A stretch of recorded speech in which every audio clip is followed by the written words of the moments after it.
सुंदरवन जंगल में बहुत सारे पशु पक्षी मिलजुल कर रहा करते थे। उसी जंगल में लाडो नाम की चिड़िया अपने दो बच्चों के साथ रहती थी।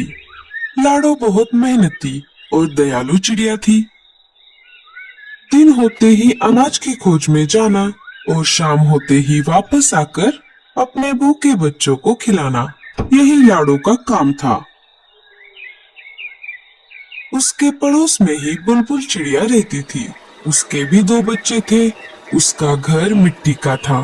उस वजह से उसे गर्मी के मौसम से बड़ी राहत मिलती थी। चलो बच्चों, अब नहाने का समय हो चुका है। चलो चलो नहाने। नहीं मम्मी, हमें नहीं नहाना। हम घर से बाहर कहीं भी नहीं जाते, फिर भी आप हमें रोज रोज नहलाती हो। अरे बच्चों, तुम दिन भर खेलते रहते हो, इस वजह से तुम गंदे हो जाते हो। अगर रोज नहीं नहाओगे तो तुम्हारे पंखों से बदबू आने लगेगी। बुलबुल के बच्चों को नहाना पसंद नहीं था, फिर भी बुलबुल उनको जबरदस्ती से नहलाती थी। बुलबुल ने अपने बच्चों को नहलाया और उनको घर के ऊपर सूखने के लिए बाहर खड़ा कर दिया। चलो, अब मेरे काम का समय शुरू हो जाएगा। जंगल के पंछी एक एक करके मेरे स्विमिंग पूल में नहाने आएंगे। बुलबुल बहन, क्या मैं मेरे बच्चों को नहलाऊं? हाँ हाँ, क्यों नहीं, पर तुम्हें पता है ना, एक बच्चे को एक बेरी। हाँ हाँ, मुझे मालूम है। ये लो, 2 बेरियां। रानो भी अपने बच्चों को नहलाने लगी। एक एक करके जंगल के सारे पंछियों ने अपने अपने बच्चों को नहलाया। लाडो भी अपने बच्चों को नहलाना चाहती थी। वो बुलबुल के पास चली आती है। बोलो लाडो, क्या काम है? बुलबुल बहन, मुझे भी मेरे बच्चों को नहलाना है। हाँ हाँ, क्यों नहीं, लाओ फिर 2 बेरियां। अभी तो मेरे पास बेरिया नहीं है बहन। जब मैं पहाड़ी इलाकों में जाऊंगी तब बेरिया लेकर आऊंगी और तुम्हें दे दूंगी। नहीं नहीं, ऐसा नहीं चलेगा। बेरिया नहीं तो स्विमिंग पूल में एंट्री भी नहीं। ठीक है बच्चों, चलो।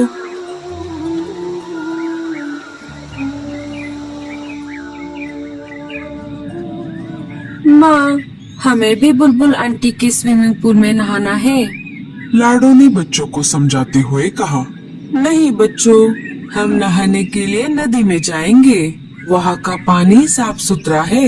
लाडो अपने बच्चों को स्विमिंग पूल में नहलाना चाहती थी। बेचारी लाडो कर भी क्या सकती थी। बेरियों का पेड़ ऊंचे पहाड़ी पर था और लाडो अपने बच्चों को अकेला घर पर छोड़कर उतनी दूर नहीं जाना चाहती थी। वो अपने बच्चों को लेकर नदी पर आ जाती है और एक एक करके उनको नदी के पानी में नहलाती है।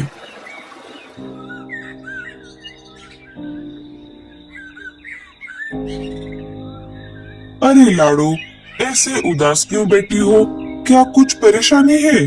अरे नहीं कालू भैया, ऐसी कोई बात नहीं है। सोनू मोनू को बुलबुल चिड़िया के स्विमिंग पूल में नहाने की बहुत इच्छा है, लेकिन वो नहाने के बदले बेरियों की मांग कर रही है और अभी तो मेरे पास बेरिया नहीं है। बेरिया लाने के लिए मुझे ऊंचे पहाड़ी पर जाना होगा, पर मैं मेरे बच्चों को घर पर अकेला छोड़कर उतनी दूर नहीं जा सकती।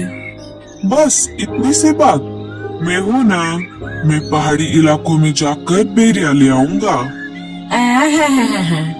बड़े आए जाने वाले। क्यों जी, आपके पास कोई दूसरा काम नहीं है क्या? ना बीवी है ना बच्चे। आप एक काम करो, सारे पंछियों के काम फोकट में करो। अरे गोरी, मैं तो ऐसे ही कह रहा था। मैं पहाड़ी इलाकों में जाता रहता हूँ ना, इसीलिए मैंने ऐसा कहा। तुम भी ना गोरी। बहुत दिनों से जग्गू सेब मांग रहा है, क्या आपने ला कर दिया?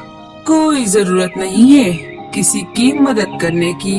अब सीधा मेरे साथ घर चलो। कालू कौवा वहाँ से चला जाता है। मम्मी, मुझे भी स्विमिंग पूल में नहाना है। अरे जग्गू, तुझे नहाने की कोई जरूरत नहीं है। तू तो वैसे भी साफ सुथरा है। लाडो उदास बैठी थी कि तभी वहां पर भूरा कौवा आ जाता है। भूरे ने सारी बात सुन ली थी। लाडो, तुम परेशान क्यों होती हो? मैंने अभी अभी सब सुन लिया है। तुम एक काम क्यों नहीं करती? मैं तुम्हारे बच्चों की देखभाल करता हूँ। तुम पहाड़ी इलाकों में जाकर बेरिया लेकर आओ। लाडो को भूरे पर बिल्कुल भी भरोसा नहीं था, लेकिन उसे बच्चों को स्विमिंग पूल में नहलाना भी था। फिर भी लाडो ने भूरे से पूछा, लेकिन तुम मेरी मदद क्यों कर रहे हो? अरे, मैं भी बहुत दिनों से बेरिया खाने की सोच रहा हूँ। तुम आते समय मेरे लिए भी बेरिया लेकर आना। अच्छा, ठीक है, तो मैं चलती हूँ। तुम मेरे बच्चों का ध्यान रखना। लाडो बेरिया लाने के लिए पहाड़ी इलाकों की ओर चल पड़ती है। अरे वाह, ये तो बहुत अच्छा हुआ। मुझे पता चला है पहाड़ी इलाकों से हमारी जंगल की ओर तेज तूफान आ रहा है। मुझे नहीं लगता कि लाडो उस तेज तूफान में बच पाएगी। फिर मैं इन दो बच्चों को घर से बाहर फेंक दूंगा। लाडो के जाते ही भूरा बच्चों को घोंसले से बाहर निकाल देता है और घोंसले का दरवाजा लगा लेता है। बच्चे अपनी माँ की याद में रोने लगते हैं। इधर लाडो जैसे तैसे करके आगे बढ़ती रही। वैसे ही तेज हवा भी बढ़ने लगी। लगता है इस तेज तूफान में मैं उड़ नहीं पाऊंगी। लाडो चिड़िया हार मानने वालों में से नहीं थी। बड़ी कठिनाइयों का सामना करते हुए वो आगे बढ़ती रही। तभी उसके सामने से मीनू मौसी उड़ते हुए आ जाती है। अरे लाडो, ये क्या कर रही हो? चलो वापस। बारिश के साथ साथ बहुत बड़ा तूफान भी आने वाला है। अच्छा अच्छा, ठीक है मौसी। वो दोनों वापस जंगल में आ जाती है। लाडो, बहुत तेज बारिश शुरू हो गई है। तुम एक काम करो, बारिश रुकने तक मेरे घर में रुक जाओ। बारिश थमते ही चली जाना। दोनों मीनू मौसी के घोंसले के अंदर चली जाती है। बारिश अपने जोरों पर थी।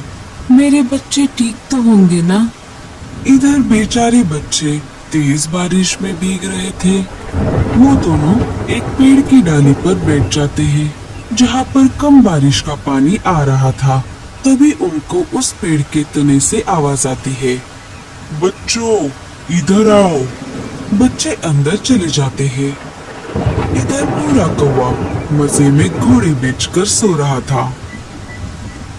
तभी एक तेज हवा का झोंका आ जाता है और भूरे कौवे का घोंसला पानी में गिर जाता है। भूरा घर का दरवाजा खोल नहीं पाता और वो डूब जाता है। थोड़ी देर बाद बारिश कम हो जाती है। लाडो वापस अपने बच्चों को देखने उसके घोंसले की तरफ आ जाती है और देखती है तो क्या, उसका घोंसला तो वहाँ पर नहीं था। वो सब तरफ खोज करने लगती है। तभी उसे बुलबुल चिड़िया मिट्टी में दबी हुई दिखाई देती है। लाडो, लाडो, मुझे बचाओ। मेरा मिट्टी का घर बारिश में गल गया और मैं मिट्टी में धंस गई। अपनी जान की परवाह न करते हुए लाडो बुलबुल चिड़िया को गीली मिट्टी से बाहर निकालती है। लाडो, मुझे माफ कर दो।